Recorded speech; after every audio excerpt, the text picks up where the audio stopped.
కాదా అనేటువంటిది. అప్పటి వరకు అతని పైన అభియోగాలు ఉంటాయి.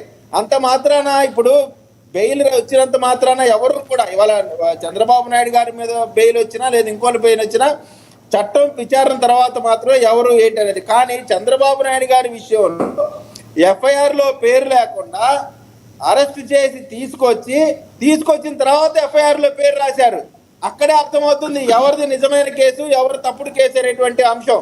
కాబట్టి చంద్రబాబు నాయుడు గారికి 11 కేసుల్లో, జగన్మోహన్ రెడ్డి గారి ఈడీ సిబిఐ కేసులో వాళ్ళకి పోల్చి మాట్లాడటం కూడా తప్పే. ఇక్కడ డిజిటల్ బుక్కు సంబంధించి ఇవాళ వైసీపీ క్యాడర్ చంద్రబాబు నాయుడు గారు సీఎం హోదాలో డెవలప్మెంట్ కేసులో చంద్రబాబు నాయుడు గారు సీఎం హోదాలో సంతకం పెట్టారు. అందుకే ఆ కేసులో చంద్రబాబు నాయుడు గారు మెయిన్ యాక్టివ్ గా ఎందుకున్నారంటే ఆయన స్కిల్ డెవలప్మెంట్ కేసులో చంద్రబాబు నాయుడు గారు సంతకం పెట్టారయ్యా. దానికి మీరు సంతకం అందుకే కదా స్కిల్ డెవలప్మెంట్ కేసు ఎందుకు స్కామ్ అయిందంటే చంద్రబాబు నాయుడు గారు సంతకం పెట్టారు. సంబంధిత మినిస్టర్ గారు ఎవరో కాదు, డైరెక్ట్ గా అప్పుడు సీఎం అయిందంటే చంద్రబాబు నాయుడు సంతకం పెట్టారు. నీ పరిధిలో లేదు, కోర్టు నిర్ణయిస్తుంది. ఇక్కడ సబ్జెక్ట్ ఏంటంటే ఈ డిజిటల్ బుక్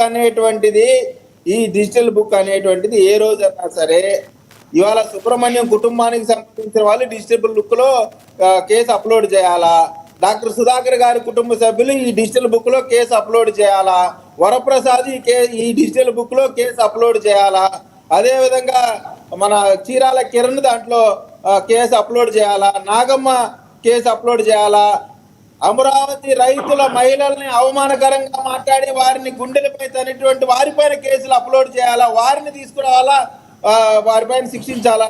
ఇట్లా జగన్మోహన్ రెడ్డి గారి పరిపాలన చేసిన దాష్టికాలు ఆ డిజిటల్ బుక్ లో ఎంటర్ చేస్తేనే ఆ డిజిటల్ బుక్ బ్లాక్ అయిపోయింది. కాబట్టి ఈ డిజిటల్ బుక్లు ఈ బుక్లు కాదండి. ఏ బుక్ అయినా సరే రాజ్యాంగం పనిచేయాల్సిందే. కేవలం మీరు బెదిరించేటువంటి కార్యక్రమం చేస్తున్నారు. అధికారులు మానసిక స్థైర్యాన్ని దెబ్బతీసేటువంటి ప్రయత్నం చేస్తా ఉన్నారు. ఆ పప్పులు ఈ ప్రభుత్వం ముందు నడవు. తప్పు చేసిన వాడిని ఖచ్చితంగా శిక్షించి తీరుతాము. ఏం డిజిటల్ బుక్ అండి? చైన్ స్నాచర్ తీసుకెళ్లి చైన్ స్నాచర్ మీద పోలీసులు కొట్టారు, అది డిజిటల్ బుక్ లో రాస్తారా? హత్యాయత్నం చేశారు, అది డిజిటల్ బుక్ లో రాస్తారా? హత్యలు చేసిన వాళ్ళని పోలీస్ స్టేషన్ లో కేసులు పెట్టి వాళ్ళని జైలుకి పంపించారు. కాబట్టి హత్య చేసిన కేసులు పెట్టి అధికారులు చర్యలు తీసుకోకూడదు. అదే డిజిటల్ బుక్ యొక్క ముఖ్య సారాంశం. లక్ష్మణ్ అర్థమైంది సార్, సమయం తక్కువ ఉంది, అన్యదా భావించొద్దు. లక్ష్మణరావు గారు 30 seconds కంక్లూడ్ చేయండి ప్లీజ్.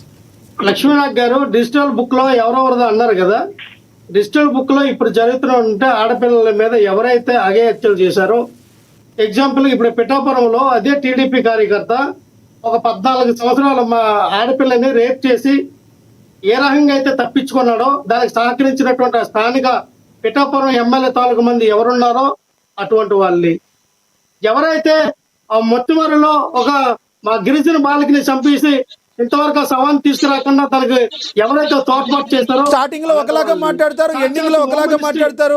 డిబేట్ స్టార్టింగ్ లో లక్ష్మణరావు గారు ఒకసారి వినాలి. డిబేట్ స్టార్టింగ్ లో మీరు ఏం చెప్పారు? మీ డిజిటల్ బుక్ పెట్టింది మీ పార్టీ కార్యకర్తల కోసం, మీకోసం అన్నారు. మళ్ళీ ఎమ్మటినే ప్లేట్ మార్చేసి ఇప్పుడు వేరుగా ఎందుకు చెప్తున్నారు? మీరు మీరే కదా చెప్పారు.